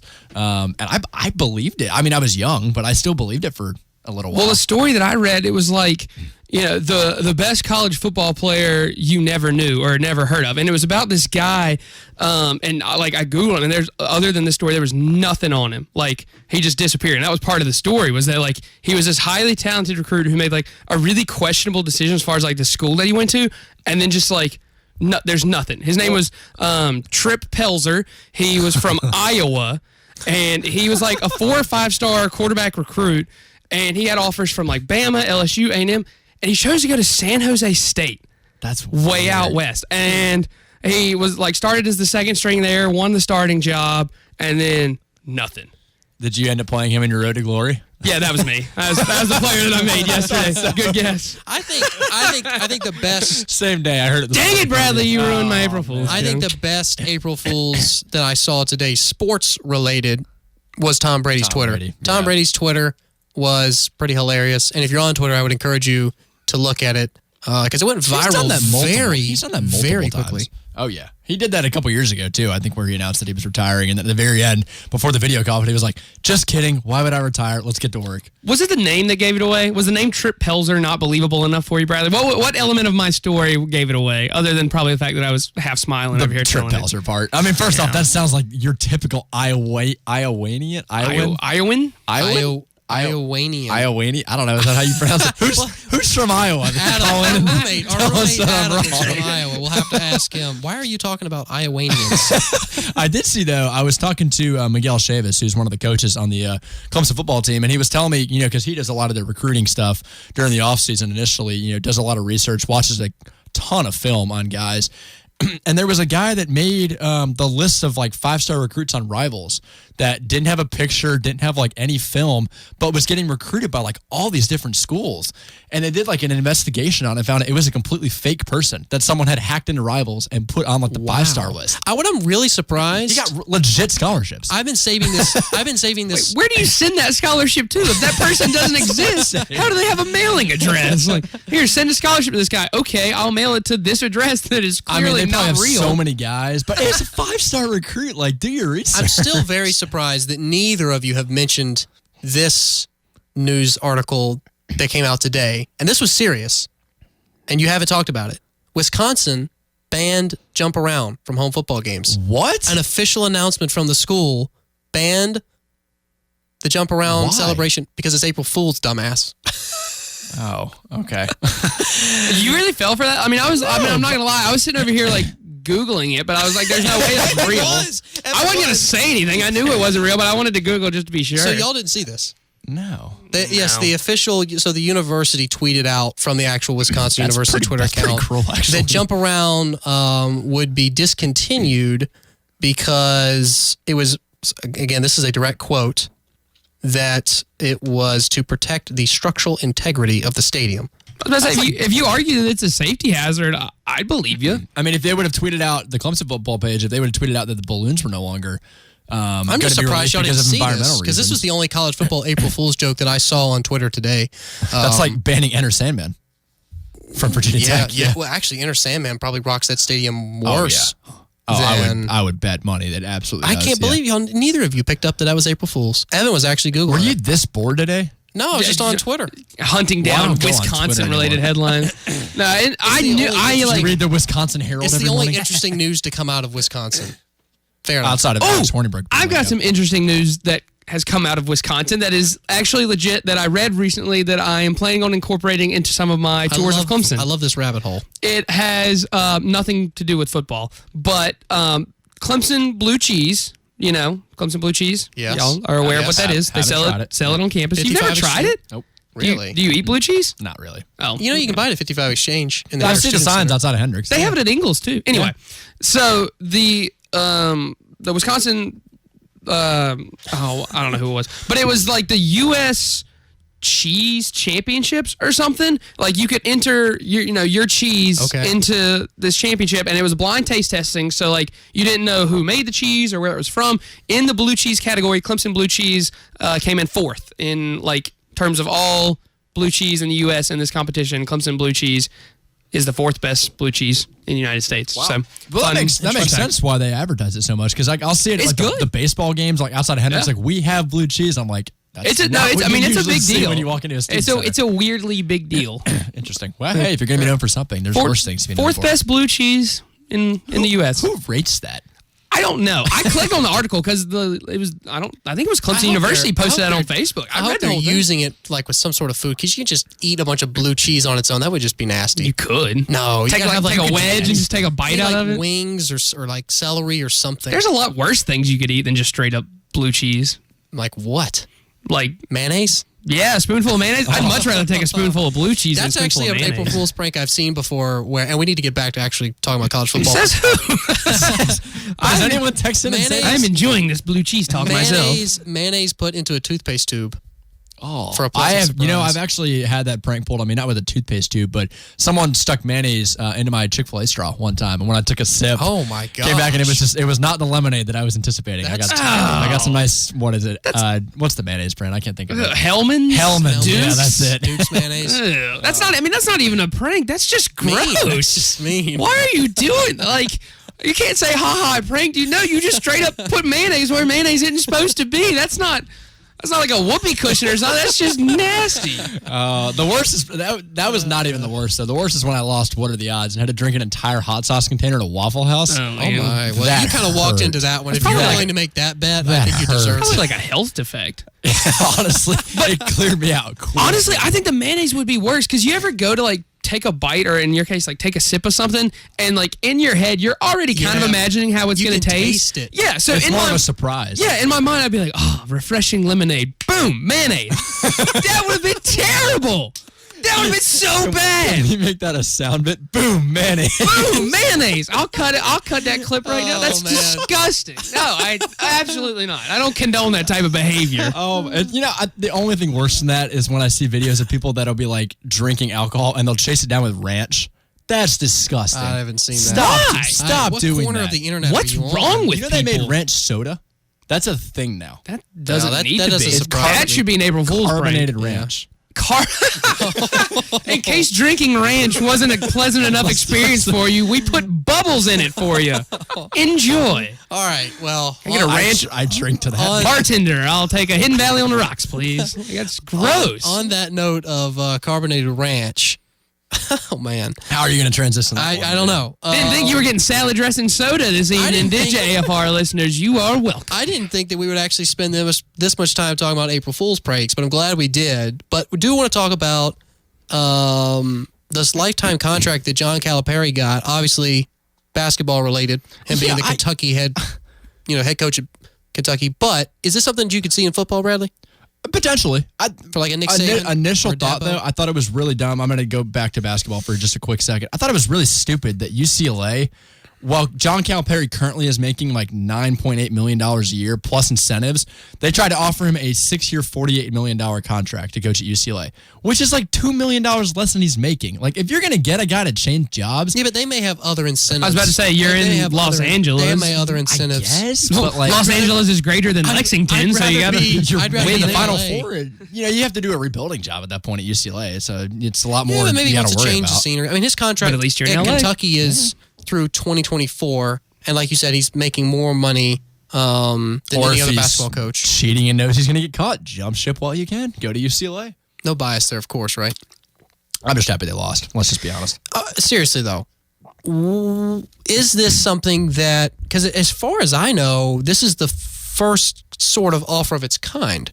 The only other comparable one, and it's not even really comparable, was that LeBron got like a lifetime deal with Nike. Like, you don't see the lifetime. That's a player, though. Yeah, but that's an endorsement deal with a player. I'm you don't talking see about contracts coaches with the word lifetime next to it. No. I'm surprised. Calipari is an all-time great coach and all. I would have thought like maybe Roy Williams or Mike Krzyzewski would get that before he would. Football, a Frank Beamer. You think Virginia Tech could have given Frank Beamer or I'm trying to think of another all-time great head coach? How about Nick Saban? Yeah, but Saban's already close to that point where he probably won't renew his contract. Maybe. Yeah. I mean, he may renew it one more time, but that'll be it. I think potentially it could draw some concerns, maybe, because we saw like Bill Snyder at Kansas State. Yes, but we talked about this before the show. There would have to be some sort of like negotiable price in, how much he's getting compensated yearly. There would have to be some sort of incentive program or something so that his, salary would increase with his performance, right? I mean, you would think. I guess so. I mean, as long as he's continuing to win and the program is consistently at the top. But no coach is going to take that deal if they think that they could make more in a 4-year contract per year at another school. Well, I mean, look at the stability that comes with it. Not only from the school, but from the coach's perspective. No matter what happens, win or lose, you're going to be there for the rest of your life. And it lets you kind of go out on your own. You don't have to worry about being like Coaches Bill can do Snyder that or now, getting though. fired. You can go out exactly when you want. But, I mean, coaches like Frank Beamer of Virginia Tech, I go back to him because he's a good example. They were able to go out on their own. Now, you do have some like Mac Brown at Texas who get fired. And again, it's more from the school's perspective. I mean, and the school is the one that's worried about getting Calipari to come back. I mean, Calipari has had rumors in the past of changing jobs or going to the NBA. So from their perspective, it makes total sense to lock him up for And he is the rest in of his his life. 60s? He's 60 right now. Wow. On the dot. That's So young. it's very That's early. young. It's very early. Well, Saban's 67, and you just talked about him being old and not worthy of a lifetime contract. 7 years when you're in your 60s is a long time. Yeah, but I mean, you Not see, a huge you see difference. basketball coaches coach well into their 70s. Yeah, exactly. I think that's what the difference is the longevity aspect of basketball lends itself to this type of contract, whereas with football, it just doesn't. I mean, Nick Saban, 67, it says here Bill Belichick's 66, Steve Spurrier's 73, which again is not that much older than Nick Saban right now, and Spurrier's not coaching. So I think if you were to give a head coach a lifetime contract in college football, it'd have to be somebody like Dabo, who's kind of at the point now where he's pushing 50, and you figure at best he's got 20 years left at it. I think Saban's got 5 or 6 years, really. I don't see him coaching It past depends on Spurrier's what age. happens in those 5 to 6 years. I don't see him coaching past Spurrier's current age. You never know, though. I mean, Saban's got a pretty good life. I mean, coaches are coaches. That's what they do. Yeah. I mean, and look at Bill Snyder. Yeah, that's all they're wired to do. Think about how that career ended. I mean, could have ended 5 years earlier. It would have been just as... Yeah, but he wasn't on top of the world at college football for so long. Like, Snyder had a couple good years mixed in there, but let's not act like we were expecting Kansas State to win 11 games a year. Or 12 games a year. I mean, he went out exactly kind of how he came in. Same with Virginia Tech and Beamer. Exactly, yeah. You knew what you were going to get out of those couple years. It was just kind of nice to reminisce on what you've had in the past with him. I could see Saban getting a deal like that. I think Dabo, maybe give him a couple more years, maybe like more towards like 53, 54-ish before you start thinking about this could go on forever until Dabo, decides to stop. 50 still seems a little bit young, even for a football coach. Well, and Texas from the A64 says Spurrier that. is technically still coaching, but my response to that would be it's not college football. The AAF is a far cry from college football. To me, that's kind of like, and y'all probably aren't going to get this reference, but in soccer, your European players that come over to the MLS in the last kind of few years of their career. Like Wayne Rooney right now is playing for DC United. It's not the same Zlatan at all. Ibrahimovic. It's not the same at all. It's a much lower stress level. It's not nearly as involved. I mean, coaching... The AAF is not the SEC. No, not even close. And I understand that Bradley made this point several minutes ago. It was a good point. Coaches are coaches. They want to coach. Yeah. Spurrier, after a few years of retirement, playing golf, relaxing on the beach, decided he wanted to coach again. and Saban actually is terrible at golf, so he might not want to golf And there's for a while. nothing wrong with what Spurrier chose to do. Now, if you're a South Carolina fan, you may take issue with it, and that's understandable. But if coaches like a Saban or any other coach that's in their 70s or 60s and they want to stay at a high level and not have to worry about renegotiating contracts, a lifetime contract offer is attractive. That's what I was going to say. You don't think that John Calipari is going to want to go through that fiasco of the NBA calling him or, another team reaching out to him when like 5 years from now, when he knows he wants to stay at Kentucky. If he knows that in his heart, he wants to stay there, just lock it up. I mean, I think the word lifetime makes it seem a little more extreme than it needs to be. He's probably going to stay at Kentucky. No, it's just coaching career. Well, yeah, I was gonna say, that doesn't mean he has to coach on his deathbed. I know. He gets to coach till he's ready to be done coaching. Yeah, but like you knew he was going to get a contract until he probably wants to retire. It was going to probably happen anyway. Just saying Kentucky, lifetime. though? I would think so. Yeah, I could see it. I mean, it's a blue blood program. He's had great success there. He's been to four Final Fours with Kentucky since 2011. So he's doing pretty well. And there's outside of maybe wanting to go change scenes. How long has he been at Kentucky? Since 2011. He's been to 4 Final Fours. That's pretty good in 7 years. That's not bad. And especially that's quick though to make it. I don't want to call it a snap judgment. But 7 years, you're already giving the guy a lifetime contract. Well, Against Kentucky. Consider the culture. He's perfected the one and done, and Kentucky knows that. Calipari knows that. The fans, the administration, everybody knows that, and they're fine with it. You know, if you want to get to a Final Four or make a national championship and not win it, like that's fine. And if you want to have this one and done culture, you're gonna have a lot of great players come through your program. You might not have a lot of national championships, but if they're fine with that, and Calipari's great at what he does, and he knows he's great at what he does, we know he's great at what he does, then I don't see a problem with this for anybody. Yeah, and from a college basketball perspective, I mean, basketball's changed so much in the last 10 years. Calipari's been able to coach through that. He's been at like 2 different schools outside of Kentucky, and he's had success everywhere he goes. So if you're Kentucky and you're like, well, what if this one and done thing like phases out? He's still a pretty darn good coach. So like, he's going to be fine. Yeah. And you're still Kentucky. Yeah, and you're still Kentucky. Yeah, it's not like there's no brand recognition there. It's not like he's coaching at a place like Texas A&M that's not, you know, a basketball school per se, and that when he leaves, you go down with the ship. So you think if it, and I know we need to cut the break here real quick, you think if it happens in football, it would only happen at like a blue blood, has to be top tier, a guy that's been there for at least, we'll say, 10 to 15 years? Well, first of all, I don't think it's going to happen in football. If it is, it's got to be somewhere. It's only going to be like 2 or 3 guys that are considered for it. Right. It's got to be somewhere that can also afford to pay somebody like that and also afford the repercussions if it goes wrong. So somewhere like a Texas A&M. Watch Jimbo Fisher and Texas A&M. Yep. And I think it may possibly happen there. We got to cut to a quick break. Last break of the show. Be back in a few. Details make the difference with Skag commercial mowers from Landscaper Supply. There are many mower choices, and the truth is, not all mowers are created equally. Skag mowers are designed to be simply the best. No cutting corners, no compromises, just ultra tough, competition-beating mowers. When you want the best lawnmower money can buy, Landscaper Supply in Anderson has what you want with Skag power equipment. Skag commercial mowers. Landscaper Supply, Highways 8 and 81, Anderson.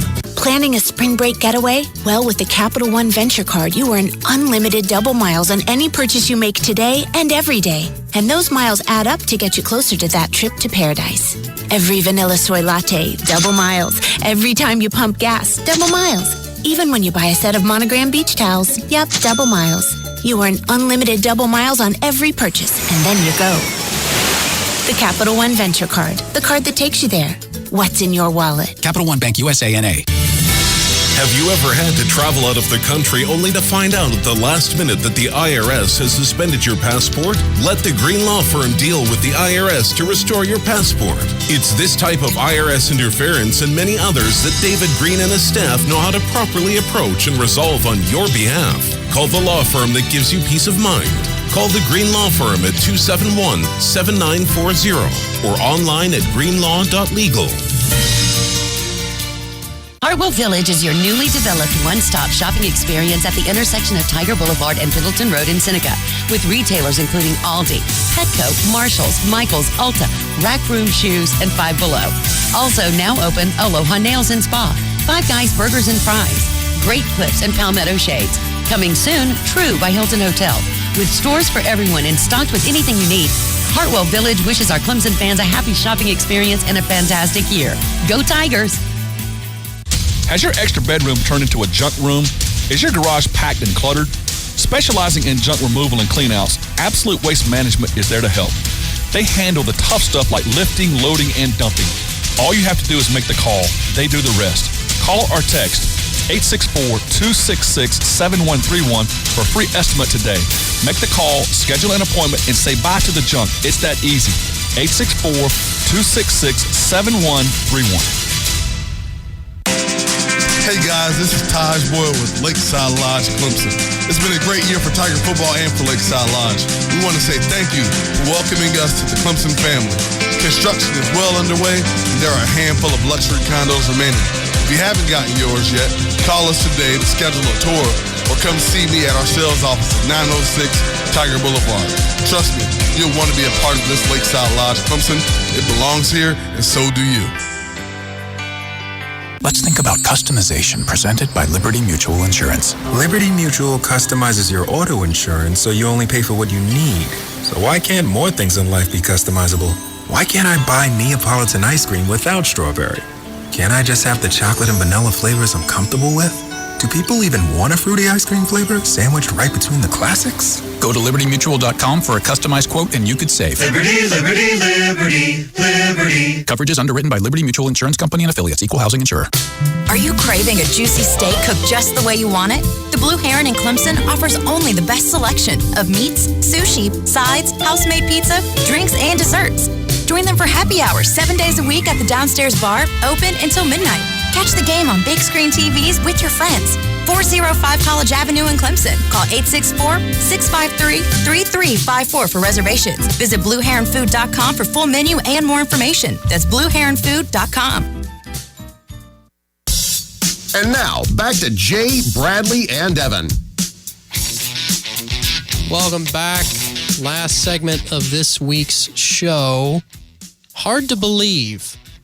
The long off season is almost coming to a close with the spring game this Saturday. Hard to believe our show is almost coming to a close. Hard to believe undergrad is coming to a close. 4 weeks, and I guess exams plus or minus a week.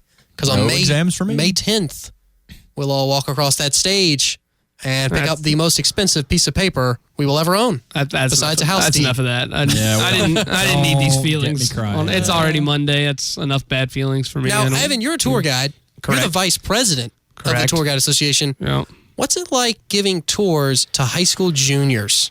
It's really weird. 6 years. I bet it's really weird. It's really 6 so. years. Yeah, it's something that you don't really think about until like the way you schedule a tour. You go online, you put in all your information. For people who don't do that and just show up the day of because they didn't know, or maybe they were just in town anyway. We have a form that we have them fill out. That's, like your name, where you're from, high school, what you want to major in, that sort of thing. And it has, you put in your birthday and your year in school. Every time that somebody hands me one of those pieces of paper, the year on it, right about now, the year on it is either 2001 or 2002 for when they were born. And it's what, class of 2023? And that blows my mind. Yeah, well, the incoming freshman class for this fall is the class of 2023. But this time of year, most of the people that are touring, I would say, are probably seniors that are trying to make their decision where they put their deposit down. Yeah. But for those juniors that are coming, just kind of start their process. Yeah. And put their birthday down as, June 5th, 2002. I'm like, whoa. What's their concept of Clemson and football though? It's got to be very different than how it was when we were touring because gosh, we were touring 5 or 6 years ago. Yeah. The whole national championship thing wasn't a concept. And I didn't really I paid attention to Clemson football, but on the tour, I don't really remember much of them talking about it. I saw Taj Boyd on my tour. Clemson doesn't really focus on the athletic side of campus on their tours. They're more on the academic side. And I've had people go to Auburn and Alabama and do tours, and they say you're mostly in the athletic part. Well, the reason for that is logistics, because the way we describe the way our campus is set up to people is like a bullseye. So the library, as y'all probably know, is the very middle of campus. Yeah. And so the first ring of that quote unquote bullseye is academic buildings. Mm-hmm. So that's all that's right there in the middle, easily accessible, close together. The ring outside of that is student life. So you've got your residence halls, your dining halls, your student centers like Hendricks, Fike, Redfern, that sort of thing. And then the ring outside of that's your parking lots and your athletic facilities. So really the main reason we don't cover that kind of stuff is it's just too far to walk. Because, we make a stop up the hill from the football stadium and you can see the upper grandstand. Right there by the shoeboxes. Yeah, and that's all. So if anybody has a question about the basketball arena or the baseball field, we either point it out to them on a map or we say, it's down there on the other side of the football stadium just because none of those are close enough to get to. It just doesn't make sense to go all the way down the hill and come all the way back up. So I would say logistics probably play the biggest part in us not covering athletics. But I think that's beneficial. I think the tour should be more about non-athletics related stuff. Yeah, because you're gonna get that kind of flavor pretty much anywhere you go in the Southeast. If you're going to Auburn or Georgia or anywhere like that, it's going to be very similar. It's just interesting that Clemson hasn't altered their routes. And I know that the visitor center location has changed from being up where Clemson House used to be, near where Clemson House used to be, kind of now over in the Strom Thurmond building. So you're on a completely other side. Yeah. And you still, even with all the success in athletics and the interest in athletics, I'm sure from prospective students, you still stick to that traditional route. Yeah, and obviously we have the sports information, and we usually talk about it right there up from the stadium when you can see it. That's kind of when you give your sports spiel and you talk about FIKE and maybe student ticketing and that sort, and intramurals and that sort of thing. But moving, from the Alumni Center, like you said, up where Clemson House used to be, down to Strom Thurman, which is basically underground and kind of hard to find.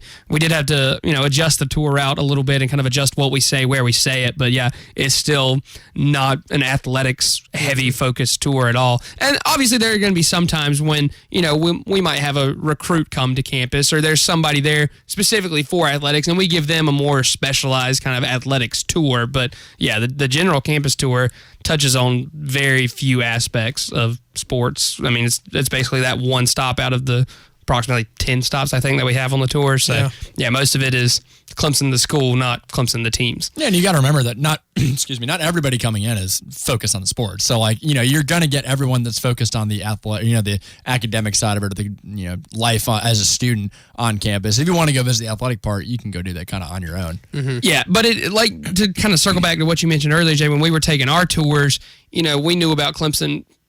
Obviously, because, Jay, you and I are related to alumni. Bradley being from Charlotte is kind of close by. It wasn't necessarily athletics focused. Whereas now, we also on that same form that we haven't filled out, we asked them, how did you hear about Clemson? And many people say football / sports or athletics. I had a kid and his mom earlier this semester that came on a tour, and I spoke to them kind of individually. They weren't on my tour, but I spoke to them individually at the visitor center. They were from Alaska. Wow. Yeah, that's what I said. I said, dude, and I was talking to the kid. I said, dude, what in the world are you doing here from half the globe away? Like, why are you, they had flown. I was asking because I was like, oh, did y'all just fly here and are doing some kind of whirlwind college tour? He said, no, we just came straight here for Clemson. We're going home tomorrow. Oh, my That's awesome. Yeah. And I said, well, why in the world? Why is this that important to you? And it had been because he had been following Clemson football for several years before we kind of rose to the level that we're at now. Yeah. But I still thought, that's really fascinating that's the kind of pull that Clemson football has, and that's how nationally and probably even maybe even worldwide at this point, that's how well known Clemson football has become just in such a short period of time. I was going to ask you. Go on, Jay. I was out in California this past summer, and I was out Southern California, Venice Beach, Muscle Beach. I'm sure you fit right in. Yeah. Stereotypical California beach. And I was at the official Muscle Beach shop where you get all of the apparel that the guys wear, whatever. And I was talking to the guy who was running the stand, and he was like, "Oh, I played football at Boise State, but there was some connection with a former Clemson football player." And he's like, I love Dabo. I've been watching them kind of rise the last 5-6 years into becoming a national contender. So it's amazing to me how the Tiger Paw brand has grown across the country because of sports. I was going to ask you that, Evan. Going back 4 years ago, I mean, how many more Northerners or maybe even people from Alaska have you seen on tours? Yeah, it's really interesting just the breakdown of where people are from. A couple weeks ago, most of the state of Texas, their high schools were on spring break, so we had a lot of people coming from Texas, and of course playing at A&M last year, that exposure certainly helped as well. So to have an entire week where I'd say probably 70 or 80% of the people we saw that week were all from the state of Texas. That was really refreshing because I don't think I know very many people here at Clemson that I've met over the last 4 years that are, friends of mine that are from the state of Texas. Yeah. So it's funny. We saw a lot of those people in Destin too. Yeah. In Florida. Right. Tons from Texas. And this is just some kind of weird phenomenon, and apparently it's always been this way because my dad, who graduated 20 plus years ago, said it was the same when he was here.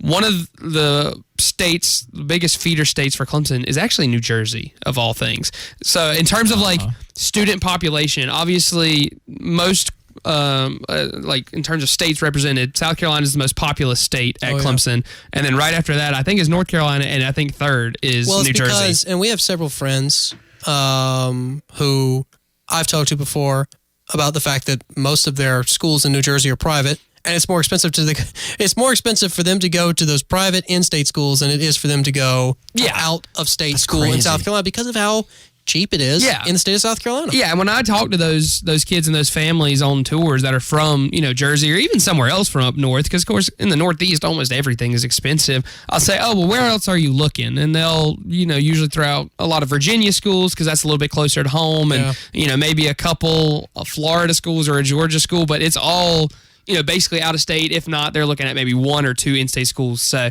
that's definitely a part of it, but we do have a large portion of our population from that Northeast area. Our roommate, Jack, the Notre Dame fan, who we've had on the show a handful of times, he has family in Charlotte, but his cousin also came to Clemson, and so that's how he learned about, and he was interested in engineering. And obviously Clemson has an amazing engineering program, but there were tons of great schools that he could have gone to that were far closer to his home in Mechanicsburg, Pennsylvania, 10, 11 hours away.